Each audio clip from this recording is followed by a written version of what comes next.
The government says it will not agree to treaty settlements that dispute whether or not the Crown is sovereign. The previous Labor government agreed to disagree on the issue in one particular settlement when drawing up an initial deed of settlement. The political panel this morning, Paul Goldsmith from National Minister, and Labor's Willie Jackson.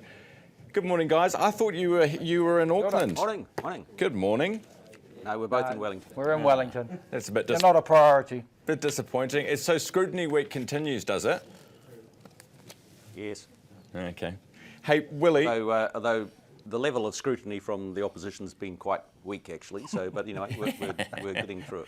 Hey, Yeah, right. Willie, Right. what do you make of this call from the government not to include any ambiguity around whether the Crown is sovereign or not? Surely that's got to be the basis of anything you sign off at Parliament. I thought it was very sad from the minister over here. He's upset Ngāpuhi. Pitatipane's come out the chair and said, well, that's impossible now, we're not going to sign. Look, the Waitangi Tribunal were very clear. Ngāpuhi did not give up sovereignty. Is the Crown sovereign? Yeah, of course it's sovereign, but you can do two things. You can actually acknowledge that Māori did not give up tino rangatiratanga, did not give up sovereignty, and that's just a fact. Tribunal has said that. Our leader, Chris Hipkins, has said that. But what does Goldie do in this national government? It's always about, hang on, the Crown's sovereign, you Māori sign up. Instead of having an agree to disagree, work your way through it, because Māori have been so wronged by this whole settlement process. They're already conceding in terms of how much they're getting. You know, Ngāi Tahi, for instance, but Willie, you've got they could have taken 18 billion for goodness sake. But these bills have to be signed off by Parliament, right? They have to be voted on by Parliament. So if Parliament is voting on something that concedes that it's not sovereign, then how can it even vote on it? You know what I mean, Paul? No, agree to disagree is a way through, Goldie. Well, look, come on. Look, I think we just have to have a bit of reality here. I mean, yes, when we talk about sovereignty, we have a sovereign, which is King Charles III. But sovereignty rests in practice with Parliament, but it's a democratically elected Parliament. So ultimately, the sovereignty in New Zealand rests with the collective will of the people of New Zealand. They elect a Parliament and they can get rid of Parliament. And so, if you're fundamentally asking the question, you want to move from that, so it's shared by all the people of New Zealand in a democratic modern society. To argue that something different should be the situation, I don't think it makes fair enough sense. And so, we're not going to shift from that. We've already got precedent. We've already got precedent. It sounds like that particular settlement, not going to happen anyway. In the meantime, oh no, I wouldn't say that. I wouldn't say that, Ryan. We've got a lot of conversations to have, and there is a question to work out. What does tino rangatiratanga mean in 2025? Very good. Say that again. Thank you really very much. But so there's lots of discussions to be had. Willie, we're he's very trying keen to make progress on that. The chairman of the North says it's going to be impossible now. Well, so, that's you've the thing. upset the North. He said well that in the done. Herald. You're just upsetting everyone. Willie, this is for you, because I bumped into my old mate Mike Roberts at the barber yesterday.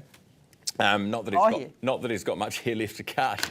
But he was saying that there was a report out yesterday from Chapman Tripp.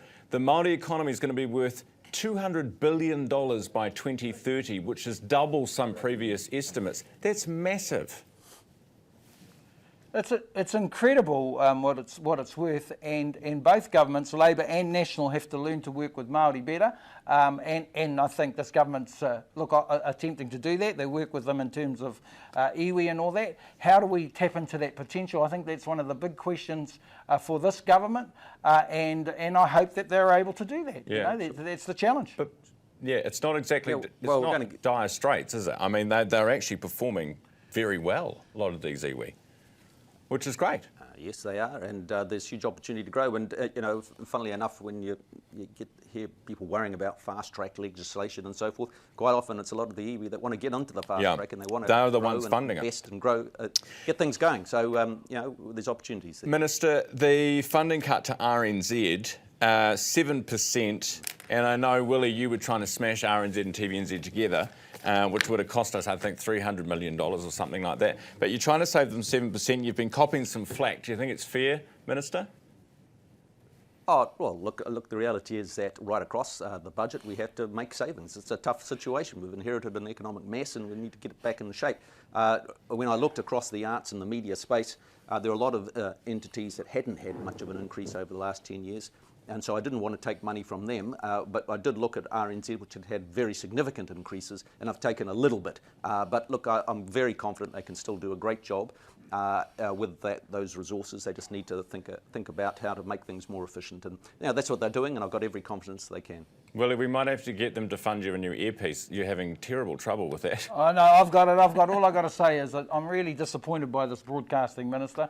He promised a lot, and all he's done is take money away from RNZ, looked after his big boy mates, the digital companies. Oh, yes. He said he was going to bring a digital bargaining bill in. All he did was give them a tax break. It's really sad. I gave RNZ an extra 25 mil a year because they hadn't had an increase for 10 years. They're such an important voice in terms of this country, but this government just does not appreciate them. They go out and they cut everyone, and I'm really disappointed for RNZ. But they got a minister, a do-nothing broadcasting minister. Nice fellow. We're going to go up to Matariki today, but hopeless in terms of as a broadcasting minister. I think we probably all agreed on that, right? I'm spending all my time fixing up your problems, but Hey, and we're making Minister, good progress. Minister, the poll out this morning, this is the Ipsos one, in the Herald says cost of living is now, voters trust Labour with the cost of living over National. What is going on here? Well, look, that's just one poll, bounces around. Look, we've got a very clear plan. You've got to start with, there's no question that cost of living is a massive challenge for all New Zealanders, has been for a long time. Our plan is to get discipline around spending and take the pressure off inflation. We're winning the war on inflation. That leads to lower interest rates, takes pressure off households, and then also at the same time focus on the cost structure of the economy through the regulatory stuff. So we've got a clear plan. It's working. It takes time. It's not easy to resolve all these issues, but we've just got to stick with the plan, and by next year we'll be seeing some real progress. Yeah, the voters are not buying it though, Ryan. I mean, cost of living, they're losing. They're losing in health. They're losing in education. They're losing everywhere. So for all the talk, New Zealanders are turning on this government, and Labour are beating them. Well, we've beat them in most polls, and we still got we still got 16 months to go. I know there's a long way to go. We're not overconfident, but we know we're in with a big chance next year because this government is continually attacking New Zealanders at community level, Māori, Pacifica. The country's sick of them, Ryan, and that's why we're coming back in all these polls. What we're seeing is the consequences of a previous government that just threw money around. It's always the government. Very popular. All right. No one's believing somebody's it. got to No deal one's with the believing situation. it. Go enjoy No one's Scrutiny Week, you two. Thanks for coming on. Enjoy your Friday. Good to see you. Well Paul Goldsmith, National Minister, and Willie Jackson from Labour on your political panel for a Friday morning.